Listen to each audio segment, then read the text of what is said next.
Well, with hindsight, of course, when you're growing up there, that's all you know. Yeah. So you have nothing to compare it to. But it was probably, at least for someone like myself who loves sports, it was a perfect community. We played hockey all winter, baseball, swimming in the summer, even though summers were short. And we had no television until I was 12 or 13 years old, so every kid played every sport. We always had a ton of kids. And families were bigger in those days, and there was always tons of kids to play sports. And that was really all I wanted to do, was play sports.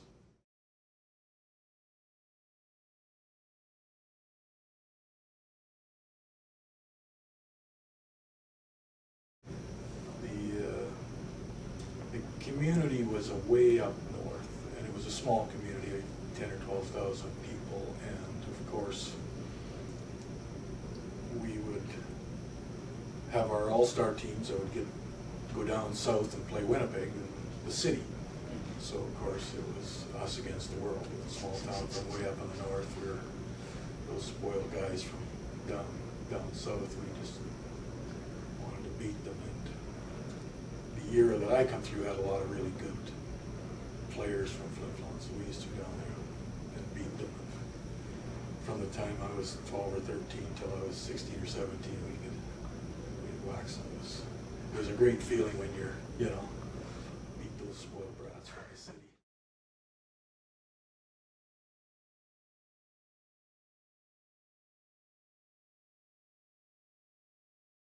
My dad was very uncomplicated.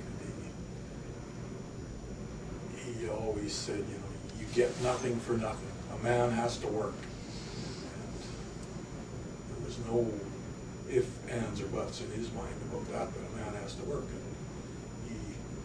he was pretty adamant about me going to college. He said, he used to say, I have to work with my back, but he said, you don't have to work with yours. You can get a good education. But as it turned out, I quit school in 10th grade and went to play hockey. So he was not a happy man when I told him.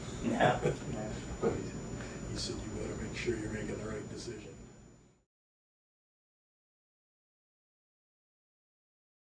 At what point do you think your dad began to accept the hockey decision? Oh, you know what? The day I told him that I was leaving school and that I was going to play hockey, I remember at the dinner table, he just said, you better make sure you're making the right decision.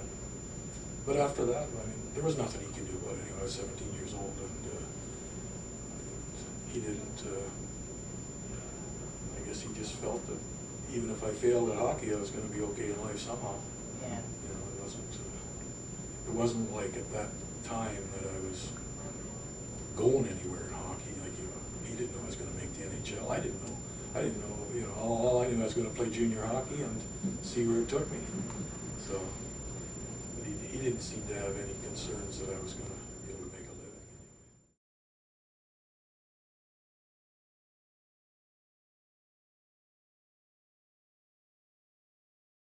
I remember my first goal, but I don't remember the thousands. What was that first goal like? That was against Jackman. I was like, why? I guess because it was such a big part of my life, why I remember it so clearly is it was against Eddie Jackman. He had no mask on. I got a tie game. It was the 6th game of the season, my 6th NHL game. Louis Morrison and I had a 2-on-1. I can't tell you any other goal I got hardly. Yeah. That one.